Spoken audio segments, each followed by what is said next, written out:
Meus amigos, internautas conectados ao site Grupo da Paz e a todos nós que aqui estamos, a nossa saudação de alegria, mas também de gratidão pela oportunidade de estar aqui outra vez. Estivemos aqui há alguns anos e novamente aqui estamos com a oportunidade do diálogo, com a oportunidade de pensarmos em tudo aquilo que a doutrina espírita nos traz. Trago meu abraço de matão e esperamos que a nossa noite seja uma noite de alegrias, de reflexões, de profundidade, com todo o conteúdo inesgotável que o Espiritismo apresenta. Aqueles que assistiram o filme Além da Vida, com Matt Damon, vão se lembrar que este ator interpretou um personagem que atuava como médium, mas era um médium muito distante dos princípios norteadores constantes em O Livro dos Médiuns. Há muita distorção doutrinária no filme. Todavia, o filme, apesar de todas as distorções que apresenta, ele traz uma mensagem comovente e extremamente consoladora. Porque este médium, conforme mostra o filme, ele tinha a capacidade de, ao tocar a pessoa que o procurava, enxergar o lado espiritual da vida da pessoa. E principalmente dar notícias de entes queridos desencarnados, daqueles que partiram para a vida espiritual levados pela ocorrência biológica da morte. E eu me comovi muito com esse filme, porque um dos personagens do filme era um irmão gêmeo de outro menino que também morreu. Aqueles que assistiram o filme vão se lembrar desse episódio. Eram dois irmãos gêmeos, na faixa etária de 13, 14 anos aproximadamente. Eles eram muito apegados um ao outro, se entendiam muito bem, e um deles morreu. E aquele que sobreviveu, o irmão que sobreviveu, lutou desesperadamente, ansiosamente, para obter notícias do irmão que havia desencarnado, porque ele sentia muita falta dele. Os dois usavam boné, e no quarto que eles dormiam, o boné do irmão ficava sobre a cama, e o irmão sentia muita falta do irmão que havia falecido. E ele foi em busca de tentar achar um contato com o irmão dele. E ele passou por charlatães, passou por situações ridículas, tentando achar esse encontro, até que chegou a este médium. E este médium tentou evitar a todo custo o contato com ele, porque ele estava enjoado daquela enorme procura de pessoas que queriam notícias daqueles que estavam desencarnados, mas acabou atendendo o menino. E eu saí comovido do cinema, talvez por ser pai de filhos gêmeos. Temos eu e Neuza 3 filhos. A Cíntia, que está com 27 anos e casada há 2 anos, vai ser mãe agora, o primeiro filho, é o primeiro neto também. E temos os gêmeos Cássio e Alexandre, que estão com 24 anos. Por ser pai de gêmeos, aquela situação do filme me comoveu muito, porque a morte, a separação de entes queridos, ou a chamada perda, entre aspas, naturalmente, perda de pessoas queridas pelo fenômeno natural e biológico da morte, é uma das causas, talvez a maior delas, das dores que maltratam o coração humano. Eu tenho uma palestra sobre a morte, que acabou virando um livro. É um livro que fala sobre morte, e escrevi esse livro motivado pela constante situação de me encontrar com pessoas que vêm desabafar a sua saudade, vêm desabafar a saudade doída, aquela saudade que dói, do ente querido que não volta para casa, do ente querido que nunca chega, daquele ente querido aguardado ansiosamente e que foi embora. É uma dor realmente muito dolorida, a dor da saudade na separação dos entes queridos. Para nós que somos espíritas, não é diferente. Apesar de termos o conhecimento da continuidade da vida, apesar de sabermos da imortalidade da alma, nós não somos de fé. Somos criaturas que amam, somos criaturas que sentem falta dos entes queridos, e quando nos deparamos com a situação da separação de entes queridos, também sentimos essa dor, apesar de todo o conforto apresentado pela doutrina espírita, do consolo que ela oferece. Mas eu tenho me deparado com muitas situações de esposas, de maridos, de mães, de filhos, de cônjuges, que se separaram de seus entes queridos pelo fenômeno da morte e extravasam toda a sua dor, a dor da saudade. Talvez por estar bastante exposto na mídia, eu recebo muitos e-mails de pessoas que desabafam as suas angústias, e um dos maiores temas, um dos maiores motivos das pessoas virem chorar a sua dor é a separação de entes queridos. Mas a separação de entes queridos, ou a chamada morte, é apenas uma das causas das aflições humanas. Se não bastassem as dores da morte, muitas vezes ocasionadas por infartos fulminantes, por acidentes inesperados de jovens, em acidentes automobilísticos, em mortes coletivas, partem e despedaçam o coração das mães, destroçam famílias inteiras pela partida inesperada. Se não bastassem este fenômeno das mortes repentinas, nós ainda temos a situação das doenças, das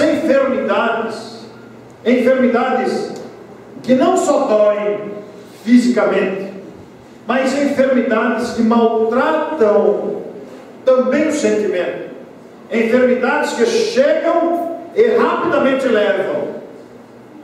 A moça que nos ajuda em casa, o pai dela, de 44 anos, começou a sentir uma pequena dor de cabeça, procurou o médico, havia um tumor aqui no canto da cabeça.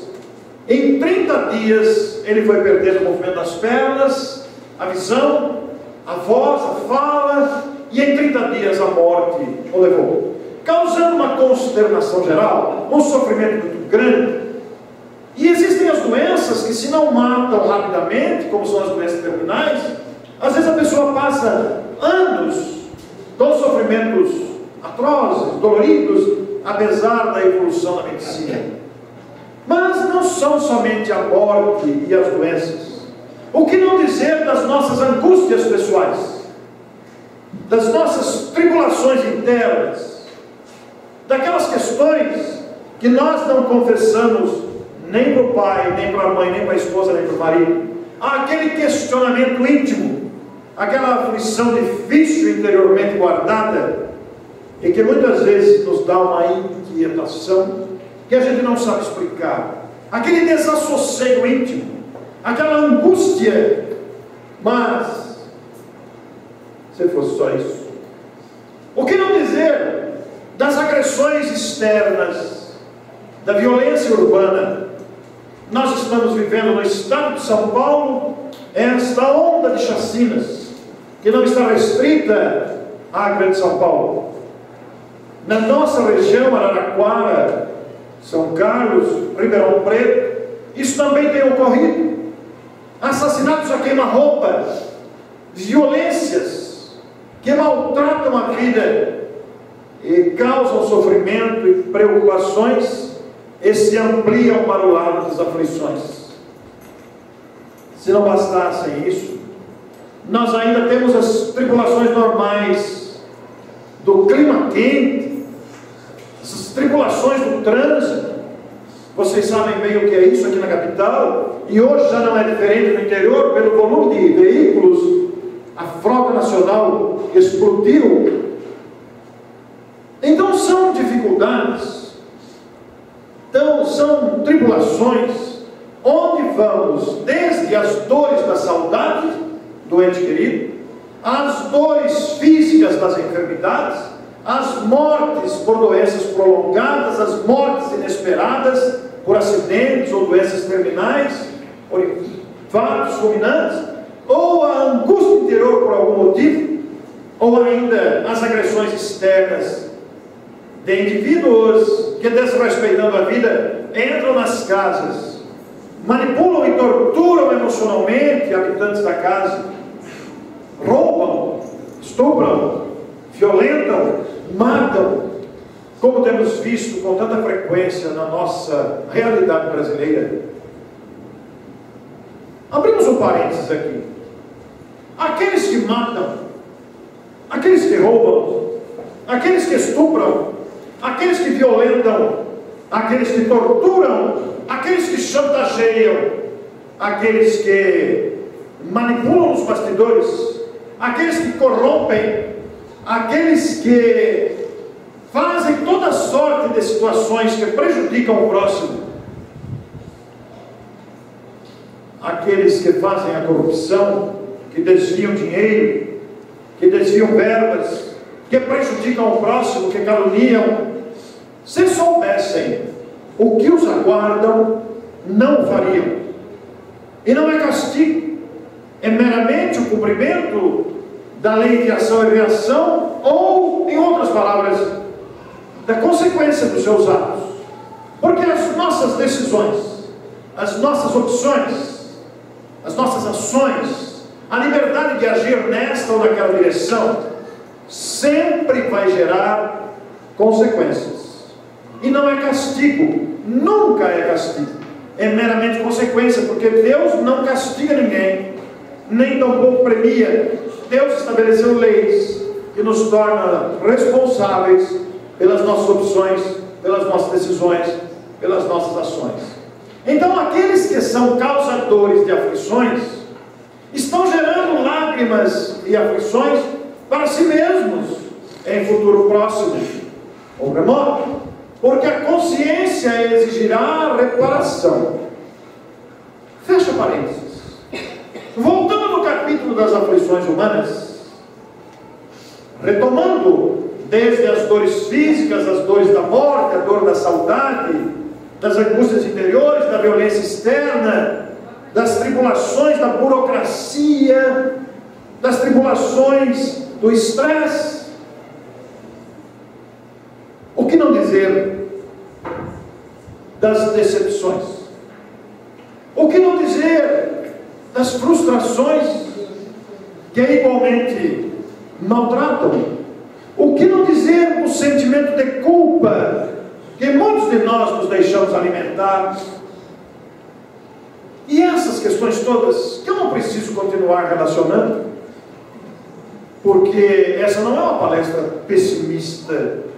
Eu não vim aqui apresentar uma visão pessimista da sociedade de forma nenhuma, mas essa introdução é necessária para atingirmos o fim colimado com esta abordagem, porque também entram nesse rol as dificuldades climáticas. Vamos nos lembrar dos terremotos, dos maremotos, dos vendavais, dos tsunamis, das enchentes, também causadores de aflições, também causadores de agressões à alma humana. Enquadrando-se todos esses fatos neste rol de situações em que nos sentimos agredidos pelas aflições. Mas eu gostaria de recordar a vocês, recordar não, vocês não sabem, é uma recordação pessoal minha. Quando eu tinha de 13 para 14 anos aproximadamente, eu era um adolescente. Naquela fase em que a gente não sabe se vai para frente ou se vai para trás, naquela fase que a gente ainda tem uma necessidade muito grande de autoafirmação, a gente não tem uma definição de vida ainda. A adolescência é um período difícil, e eu fui uma criança e um adolescente ou um pré-adolescente muito tímido. Eu fui um adolescente que sentia muita dificuldade de relacionamento, eu sentia muita vergonha de me relacionar com os outros, eu me sentia um tanto desprezado pelos colegas.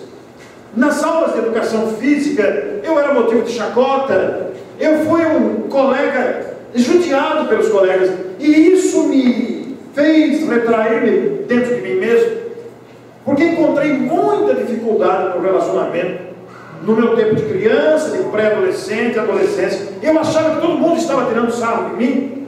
Eu era o único aluno espírita, na minha época da sala de aula, quando eu era garoto, aos 7, 8 anos, eu era o único que saía da aula de religião. A minha cidade pequenina, o Juca não exagerou, Mineiros do Tietê é uma cidade muito pequenina, tinha 10 mil habitantes, nós mudamos de lá, ficou 9.995. É uma cidade que só diminui. A minha sogra disse: eu não sei o que está acontecendo, morre um por dia, daqui a pouco vai acabar, porque os filhos de Mineiros do Tietê saem de lá. É uma cidade apenas para quem está com a vida tranquila, que não precisa correr, não precisa... É uma cidade muito pequena. E é uma cidade que tem o espiritismo lá desde 1923. Eu sou de família espírita, meu avô já era espírita, e na minha infância, e pegamos a época de preconceitos e de perseguição ao espiritismo. Eu fui muito desprezado, inclusive pelos familiares da minha mãe, do meu pai, que não eram espíritas, por sermos espíritas. Era uma época de preconceito, e eu era o único aluno que saía da classe da aula de religião. Isso era motivo de gozação dos colegas. A gente era deixado de lado, desprezado porque era espírita. Quando eu comecei a namorar minha esposa, estamos comemorando 30 anos de casados esse ano, quando eu comecei a namorá-la, ela era católica, e teve uma senhora que chamou-a dentro da loja e questionou: você vai casar com o bruxo? Quer dizer, era uma idade, era uma época de ignorância. E tudo isso, todas essas questões me fizeram um jovem introvertido, um jovem antes da juventude, mas como adolescente, eu me sentia desconectado com a minha realidade. Eu me sentia um peixe fora d'água. Mas eu nasci espírita, e desde muito cedo acostumei-me a ver meu pai era alfaiate. Toda tarde, depois de trabalhar, o meu pai encostava a cadeira assim, no muro do quintal, e toda tarde eu via meu pai lendo. Toda tarde ele estava com o Reformador na mão, com o Clarim, com o Paulo Estevão, com os livros de Emmanuel, com os livros de Chico. Estava sempre lendo. E eu sempre vi minha mãe, desde que me dei por gente. Nós morávamos numa casa muito humilde, de apenas 3 cômodos, dormíamos os 3 no mesmo cômodo, e desde muito pequeno eu sempre presenciei minha mãe lendo. E talvez por esse estímulo recebido dos pais, eu sempre gostei de ler também. Leio muito, é um livro atrás do outro, estou sempre lendo, sempre, e desde muito cedo. E quando eu estava nessa fase difícil da adolescência, inadaptado ao meu meio, absolutamente me sentindo fora daquele grupo, absolutamente me sentindo desprezado, caiu-me à mão uma mensagem de Emmanuel, que eu guardei pela vida toda. E a partir deste ano de 2012, eu acho que eu demorei muito para fazer isso. A partir desse ano de 2012, eu comecei a partilhar essa mensagem através das minhas palestras. Eu não a tenho decorada, mas eu a tenho comigo na carteira. E toda vez que uma adversidade me atinge, de qualquer ordem, toda vez que uma dificuldade bate nos meus pés, toda vez que a dificuldade sobe pelo pescoço, e eu me sinto ameaçado, me sinto agredido, me sinto em dificuldade, não sei que rumo tomar, eu pego essa mensagem. É uma mensagem muito curta, e comecei a partilhar. Eu demorei muito para fazer isso, porque essa mensagem me chegou nas mãos, eu tinha 12 anos, eu estou com 52, eu levei 40 anos para partilhá-las com as demais pessoas, e agora, antes que seja tarde demais, eu comecei a falar dessa mensagem nas palestras. E essa mensagem se chama O Auxílio Virá. Veja que título simples. Quer dizer, quem de nós não enfrenta, não enfrentou, não vai enfrentar dificuldade de toda ordem? Nós citamos uma série de causas das aflições, mas são tantas. E agora coloquei no livro a mensagem de Emmanuel para partilhar com os leitores. E Emmanuel diz o seguinte, através das mãos de Chico. Lembremos-nos, o título da mensagem é O Auxílio Virá. Diz o benfeitor: O problema que te preocupa, vamos parar aqui. Qual é o problema que nos preocupa atualmente? Qual é a causa maior das nossas aflições? O que é que está nos perturbando nos últimos dias, nos últimos anos? O que é que está tirando o nosso sono? Que está nos dando dores musculares? Que está afetando a nossa saúde? O problema que te preocupa, diz Emmanuel, talvez te pareça excessivamente amargo ao coração. Amargo por alguma razão, uma perda, uma decepção, uma amargura de qualquer ordem, e tão amargo que talvez não possas comentá-lo de pronto. Mas ele prossegue. Às vezes, a sombra interior é tão grande que tens a ideia de haver perdido o próprio rumo. E quantos de nós, nossos irmãos de caminhada, não perdem o rumo mesmo, desparafusam, se suicidam, se entregam à depressão, caem para a agressividade,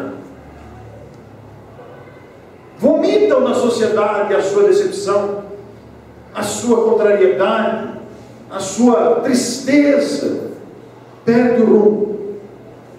Muitas vezes tens as ideias de haver perdido o próprio rumo. Entretanto, diz Emmanuel, não esmoreças. Entretanto, não esmoreças. Eu estou fazendo essa palestra há alguns meses, e às vezes vou caminhar à tarde com a esposa, e no meio da caminhada eu falo para mim mesmo, eu não estou falando para vocês, estou falando para mim que tenho grande necessidade disso. Não esmoreças, porque quando de nós não nos sentimos batidos pela força das circunstâncias difíceis, especialmente aquelas que estão dentro de nós, as de fora passam, o remédio cura, o tratamento melhora, mas e as angústias interiores? E as perturbações que carregamos conosco? E os vícios que não conseguimos vencer? As limitações que trazemos? Mas ele diz, não esmoreças. Como quem diz, não se entregue, não se deixe abater, abraça o dever que a vida te assinala. Já pararam para pensar na expansão, na abrangência da palavra dever? Diz o Espírito Lázaro que o dever é a obrigação moral para conosco e para com o próximo. Pensemos na abrangência disso, é outra palestra, não dá para falar agora. Mas abraça o dever que a vida te assinala, serve e ora, a prece te renovará energias, o trabalho te auxiliará. Deus não nos abandona. Olha que coisa bonita, a gente esquece o óbvio, Deus não nos abandona. Como é que a gente pode esquecer isso? Deus não nos abandona. Deus é Pai, nos criou por amor. E muitos perguntariam, mas por que Ele deixa eu sofrer então? Deus não tem nada com isso. O sofrimento é originário de duas causas.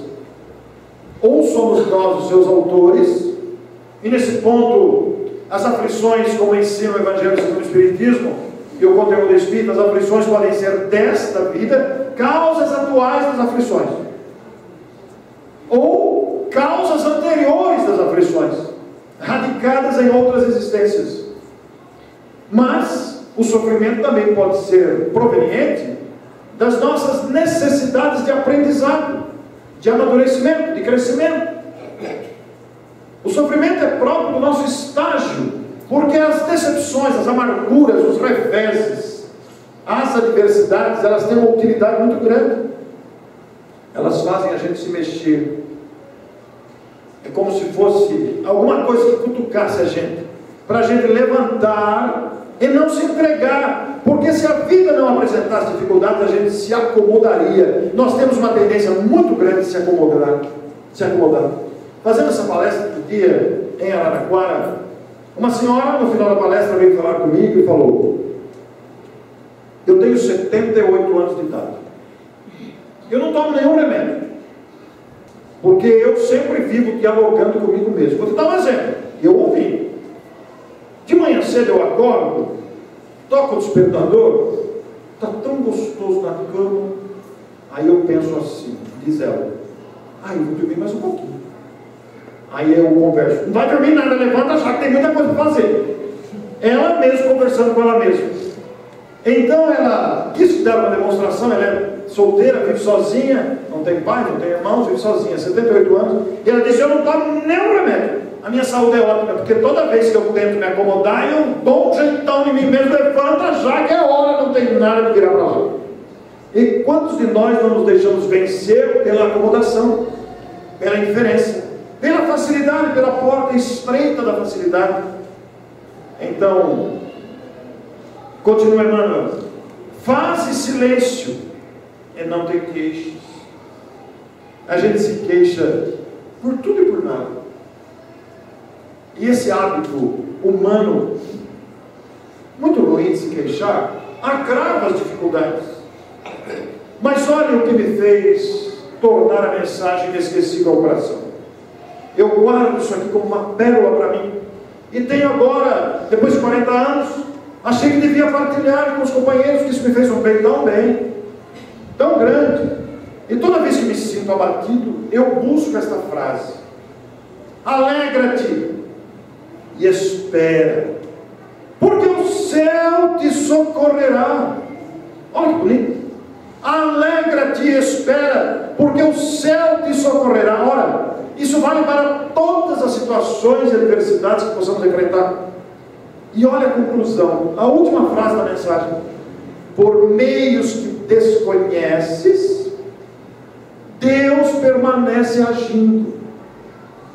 Esta mensagem, guardo ela no coração com intensa gratidão, porque desde os 12, 13 anos esta mensagem me ajuda. O auxílio virá de onde? Virá da paternidade divina. Qual auxílio? Aquele que precisamos. Quando?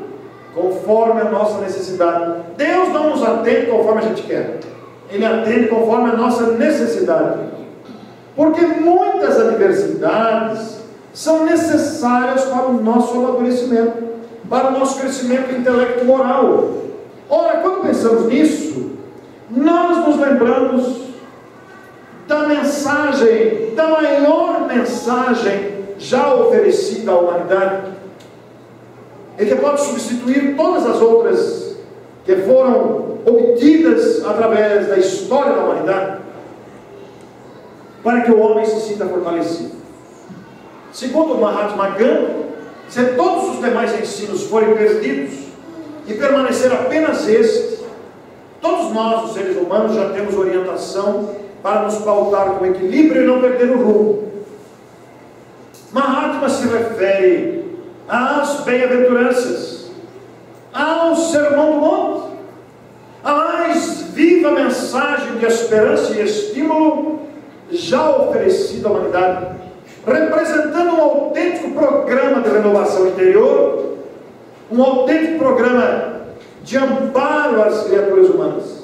Afinal de contas, disse o mestre da humanidade: bem-aventurados os humildes, porque deles é o reino dos céus.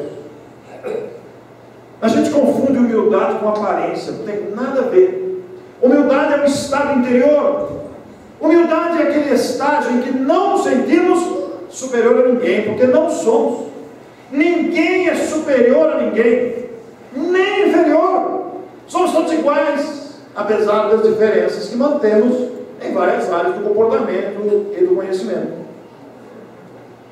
A humildade é aquela consciência de renunciar à prepotência, à arrogância de se considerar mais importante que os outros, porque não somos. Ninguém é mais importante do que ninguém. Todos somos filhos de Deus, imensamente amados. A vaidade, a arrogância, a prepotência é uma ilusão, é uma bobagem. Bem-aventurados os humildes, aqueles que compreendem a sua situação de igualdade com todos os outros, e que compreendem a oportunidade de se fazer ponte de luz para o benefício alheio, porque deles é o reino dos céus. E o que é o reino dos céus? O próprio Cristo definiu: o reino dos céus não está lá, nem acolá, está dentro de vós. O reino dos céus é esta consciência de tranquilidade, de bem-estar, é uma brisa moral que nos acolhe, que nos conforta, que nos faz sentir bem, porque não trazemos a consciência culpada.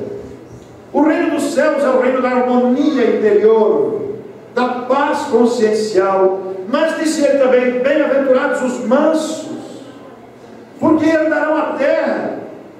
Mansos, aqueles que não se deixam dominar pelos ímpetos agressivos, mansos, aqueles que se fazem portadores de estímulos do bem, porque herdarão a terra, merecerão morar na terra renovada do futuro. Bem-aventurados os misericordiosos, aqueles que se colocam no lugar do outro e compreendem a dificuldade alheia, porque obterão misericórdia para as próprias fraquezas. Bem-aventurados, diz o Cristo ainda, bem-aventurados que têm fome e sede de justiça, porque serão fartos. Bem-aventurados que têm fome de justiça são aqueles que não querem fazer a justiça com as próprias mãos. São aqueles que sofrem, mas aceitam o sofrimento com resignação ativa. É a resignação que age para melhorar o ambiente e as circunstâncias. São bem-aventurados aqueles que, embora sofrendo injustiças, não se revoltam, não se voltam contra Deus e se fazem portadores da bem-aventurança, desta felicidade. Bem-aventurados os que choram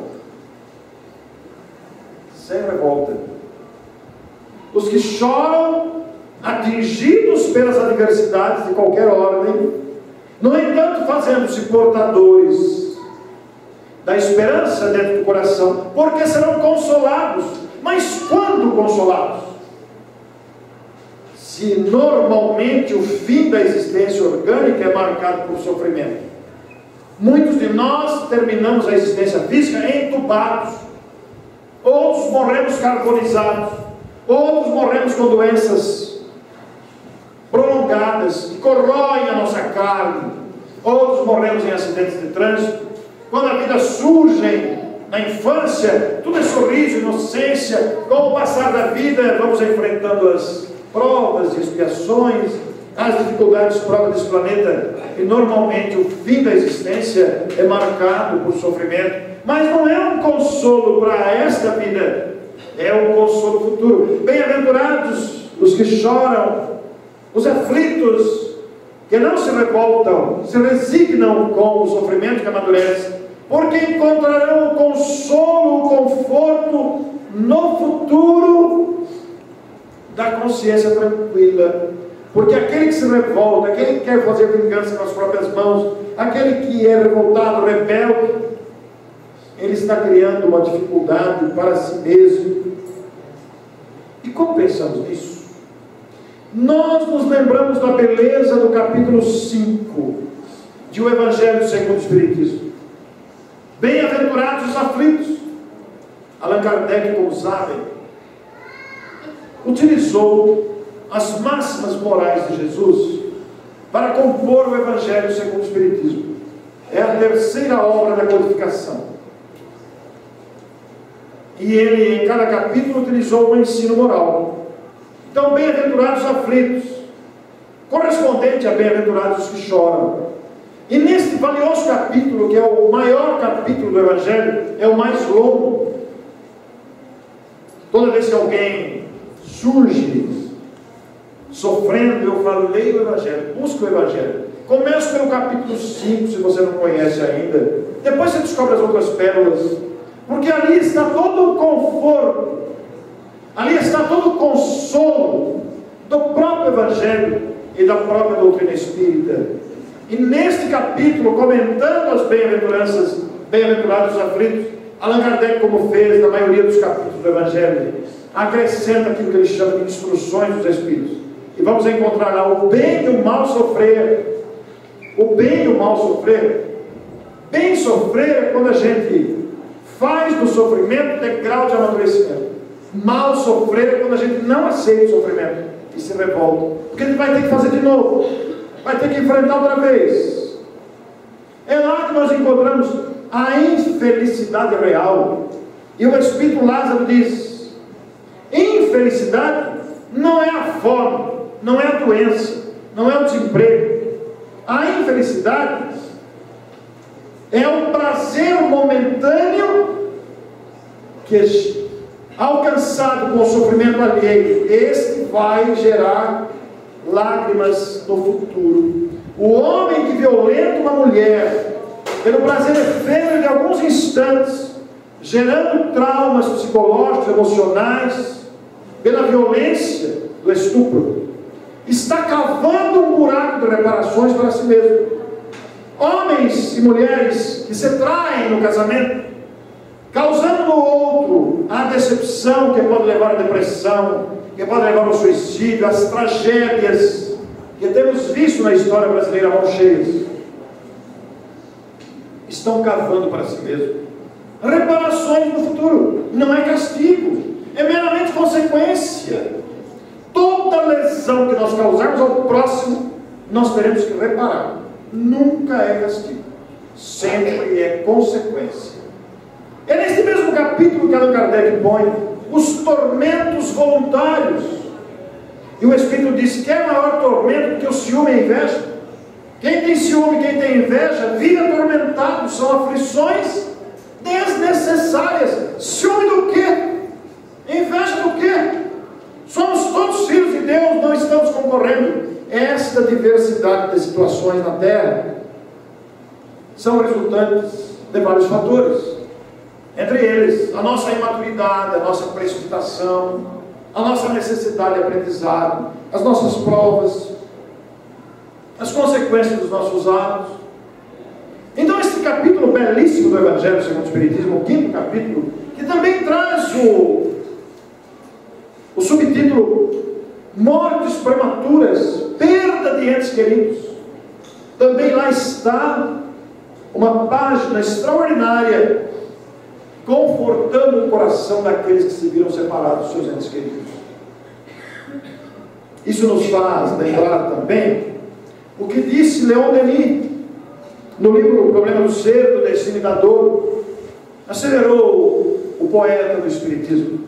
Este autor clássico, filósofo espírita: ó vós, que vos queixais amargamente das decepções, das pequeninas misérias, das tribulações que está a sua existência, vós que vos senti invadidos pelo cansaço e pelo desânimo, se quereis novamente, diz Leon Denis, achar a resolução e a coragem perdidas, se quereis aprender a afrontar alegremente a adversidade, a suportar resignados a sorte que vos toca, lançai um olhar à vossa volta, considerai as dores, tantas vezes ignoradas dos pequenos, dos deserdados, os sofrimentos de milhares dos seres que são como vós.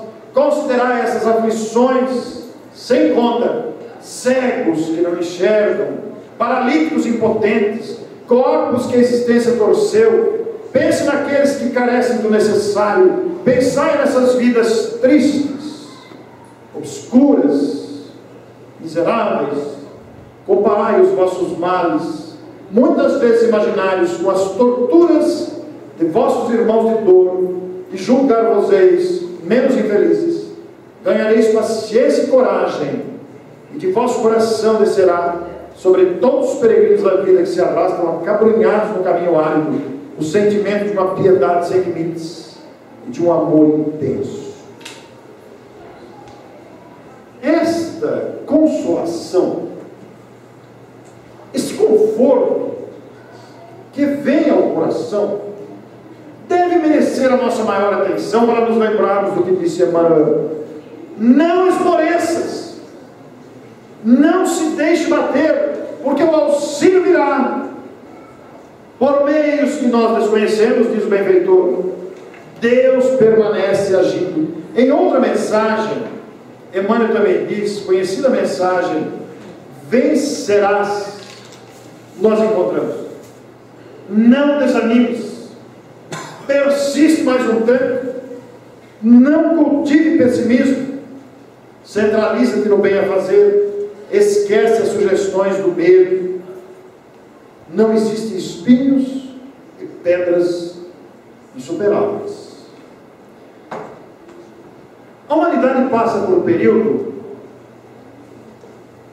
dessa extensa avaliação dos nossos valores. Estamos enfrentando toda esta ordem de aflições que são internas, familiares, sociais, externas, para que possamos amadurecer. E para o enfrentamento dessas dores, dessas aflições, apeguemos-nos à doce mensagem de Jesus, que não mentiu e nos advertiu: no mundo tereis aflições. Tereis aflições. Já imaginou quanta coisa cabe dentro dessa expressão, dessa palavra aflições? No mundo tereis aflições. Mas ele acrescenta: mas tende bom ânimo. Tende bom ânimo. Eu venci o mundo. Mas aí eu me queria, mas ele era o Cristo. Eu não consigo fazer que nem ele. É verdade. No entanto, ele afirmou: podeis fazer tudo o que eu faço e muito mais, se eu quiserdes.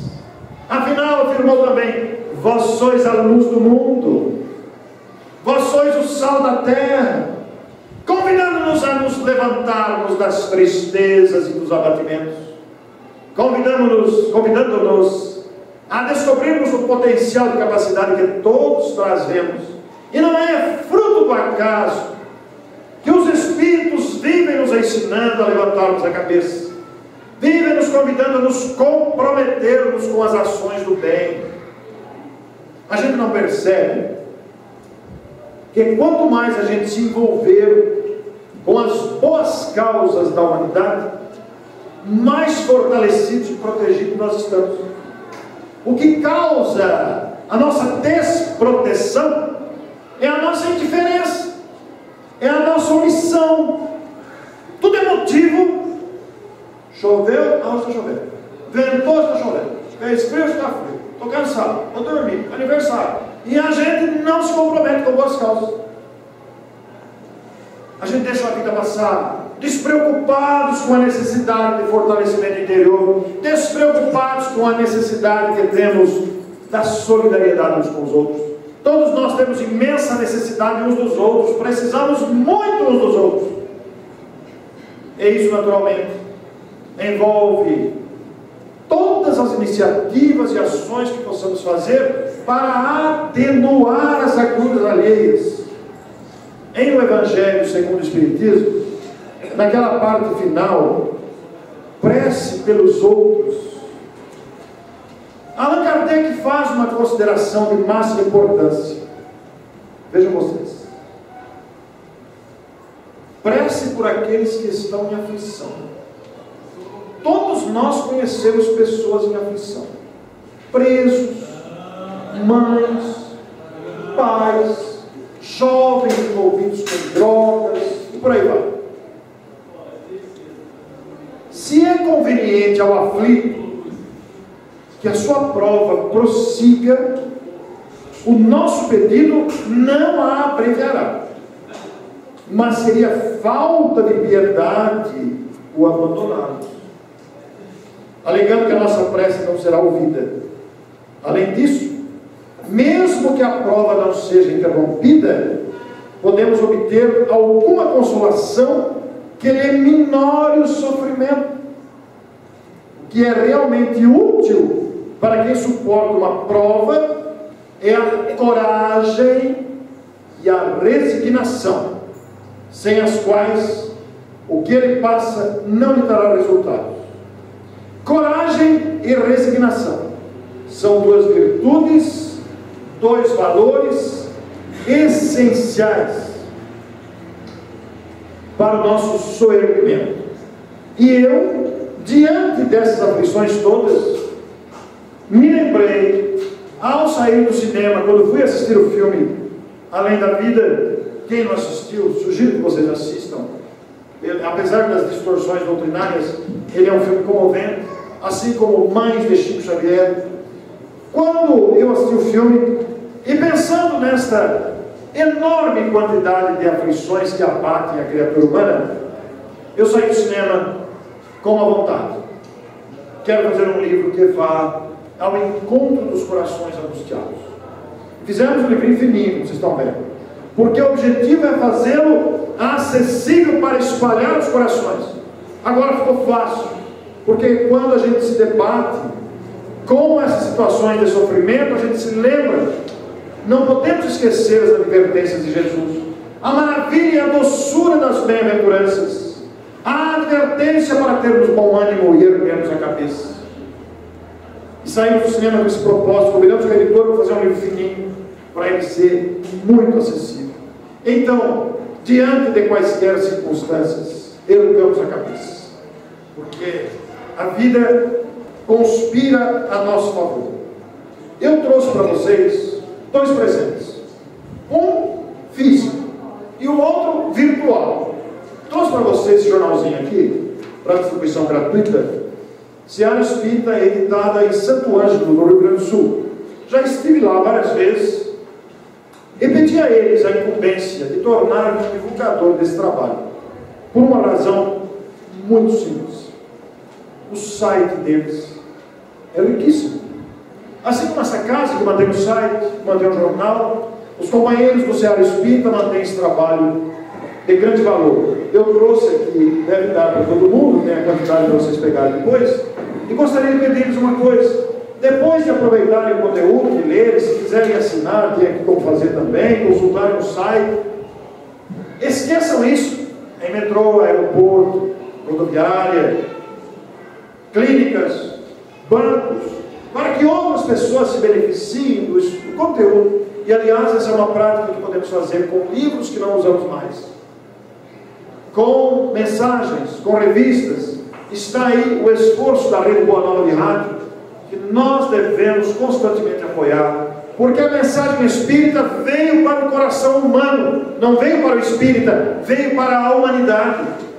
A doce mensagem de consolação através do Evangelho, através das diretrizes doutrinárias embasadas na razão, veio para que descobramos e conheçamos a nossa potencialidade interior. Mas eu trouxe também, para me despedir de vocês, um presente virtual. Não se preocupem com a tradução. As imagens falam mais do que as palavras. Apaga essa luz aqui, por favor.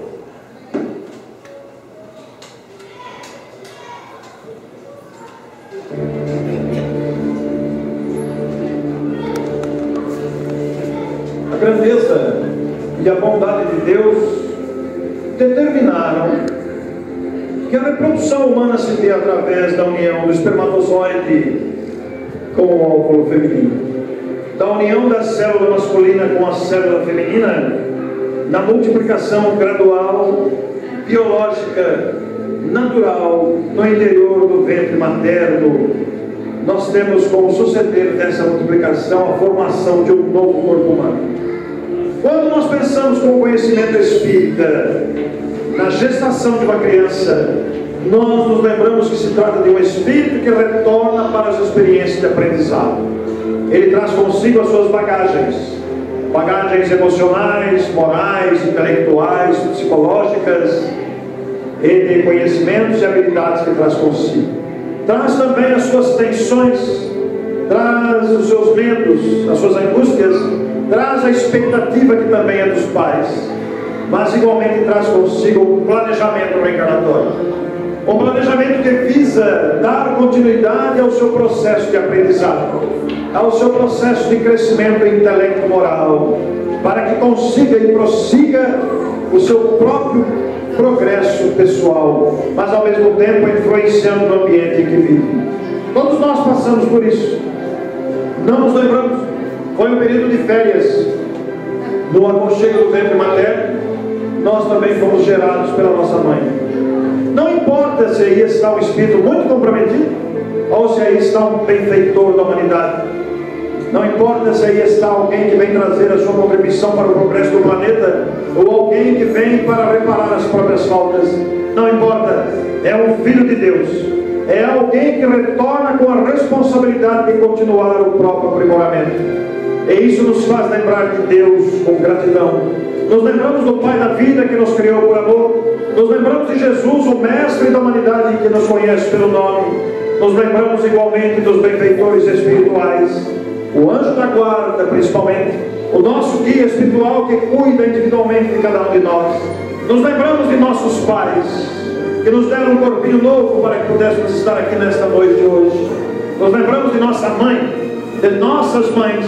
Nos lembramos das mulheres que aqui estão, que são mães, que são tias, que são avós, mas mulheres que ainda serão mães, porque trazem dentro de si o espetáculo da possibilidade de procriar, oferecendo aos filhos de Deus a oportunidade de retorno ao planeta para as experiências de aprendizado e progresso. Isso nos faz lembrar que a vida é muito preciosa para ser desprezada. A vida é muito valiosa para ser entregue à reclamação, à revolta, à indiferença, à omissão. Trazemos todos um compromisso muito grave com a própria vida, para nos fazermos portadores da esperança, para nos fazermos portadores da nossa condição de filhos de Deus, que estão aprendendo a amar.